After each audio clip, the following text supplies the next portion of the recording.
إذن وكما أسلفنا الذكر، وفي عملية أمنية مشتركة بين الجزائر وقبرص، تمكنت اليوم السلطات الأمنية القبرصية بالتعاون مع نظيرتها الجزائرية من إلقاء القبض على المدعو بالحسن يعقوب البالغ من العمر 22 سنة، المتهم بالنصب والاحتيال بانتحال صفة نظامية مدنية وعسكرية، حيث سيتم نقله من قبرص إلى الجزائر في طائرة خاصة تحت حراسة مشددة، حيث كان المتهم قد دخل الأراضي القبرصية بتاريخ 10 من شهر سبتمبر 2022 حاملا جوازا أوكرانيا باسم ريموند ريدين جوتون. وأوضحت النيابة أن هذا الشخص المنحدر من ولاية تيبازا مسبوق قضائيا وينشط انطلاقا من اليونان، يتواصل مع ضحاياه هاتفيا للنصب والاحتيال عليهم وسلب مبالغ مالية منهم،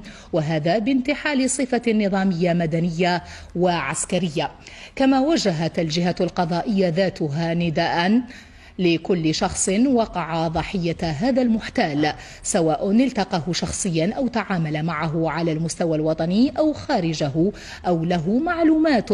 بوصفه شاهدا على وقائع مشابهة، وجهت نداء بالتقرب من مصالحها قصد ترسيم الشكوى أو سماع الشهادة في الموضوع.